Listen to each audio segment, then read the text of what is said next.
For 160 years, one ship has haunted the imagination like no other. Her name was the Mary Celeste, and in 1872 she was found adrift, sails set, cargo intact, but every soul aboard vanished.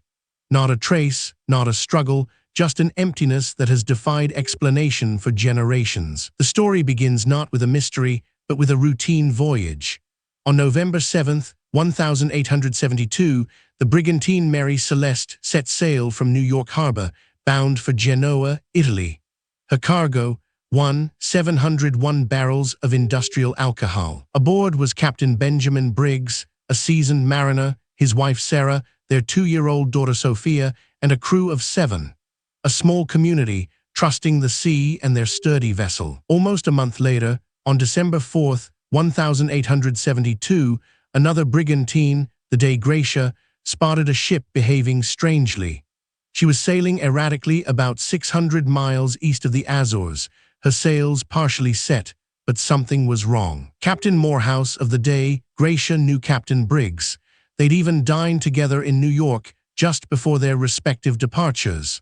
A chilling premonition must have gripped him as he ordered his first mate, Oliver Deveau, to investigate. Deveau and his men boarded the Mary Celeste. What they found wasn't a wreck, nor was it a scene of violence. It was something far more unsettling, an absence. The ship was utterly deserted. The small boat, the gig, was missing. One of the 2 deck hatches was open, and the binnacle, which housed the ship's compass, was smashed. Beyond that, a perplexing normalcy prevailed. In the galley, a meal lay half-prepared. The captain's cabin contained personal belongings, including his sword under the bed. Sarah Briggs' sewing machine sat with a half-finished piece of fabric. The child's bed was rumpled. Most crucially, the ship's logbook, last entry dated November 25, 9 days before discovery, offered no clues. No storms, no distress, just routine entries. The last position placed the Mary Celeste near Santa Maria in the Azores. The cargo of industrial alcohol was largely intact, though 9 barrels were empty. This detail, seemingly minor, would become a cornerstone of one of the most compelling theories, but we'll get to that. The Dei Gratia's crew took the Mary Celeste in tow, sailing her to Gibraltar. Here, a Vice Admiralty Court investigation began, seeking to unravel the baffling disappearance. The court initially suspected foul play. The Advocate General, Frederick Solly Flood, was particularly suspicious. He believed the crew of the Mary Celeste had murdered Briggs and his family, then fled in the gig, or that the Dei Gratia's crew was somehow involved. However, no evidence of violence was found. No blood, no struggle, nothing to suggest a fight. The court eventually cleared the Dei Gratia's crew of any wrongdoing and awarded them a salvage fee, though a significantly reduced one. So, if not piracy or mutiny, what happened? The most widely accepted theory involves the cargo itself, the industrial alcohol. It's highly flammable and prone to leaking and generating explosive vapors. The theory suggests that some barrels leaked, filling the hold with volatile fumes. Captain Briggs, a responsible mariner, might have ordered the ship abandoned temporarily, fearing an imminent explosion. They would have lowered the gig, secured it to the ship with a long line, and waited for the vapors to dissipate. The missing open hatch supports this, perhaps to vent the fumes. The smashed binnacle, perhaps knocked loose in haste. But then something went wrong. A sudden squall, a rogue wave, a snapped line.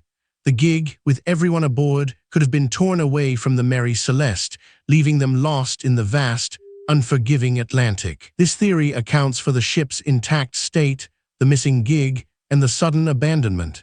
It explains the lack of struggle and the personal belongings left behind. It's a tragic accident, a moment of misjudgment with devastating consequences. Other theories abound, some more fantastical than others. Seaquakes, waterspouts, even giant squid have been proposed. One theory suggests carbon monoxide poisoning from a faulty stove, rendering the crew unconscious, then being swept overboard. Then there's the insurance fraud theory, suggesting Captain Briggs engineered the whole thing.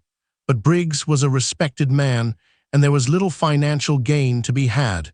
especially if it meant abandoning his family. The Mary Celeste became a cultural touchstone. Arthur Conan Doyle, the creator of Sherlock Holmes, even wrote a short story about her, though he changed the ship's name and details for dramatic effect. Her tale resonates because it speaks to a primal fear, the unknown. To disappear without a trace, leaving behind only questions, is a profound and terrifying thought. The Mary Celeste is a mirror to our own anxieties about the fragility of life. Perhaps the truth lies in the simplest explanation: a moment of panic, a grave miscalculation, and the cruel indifference of the sea. The Mary Celeste sails on in our collective memory, a phantom ship, forever carrying her secret. The exact fate of Captain Briggs, his family, and his crew remains one of the sea's most enduring mysteries. A ghost ship, truly, not because of spirits, but because of the haunting void where life once was. What other ghost stories from the high seas would you like us to explore next?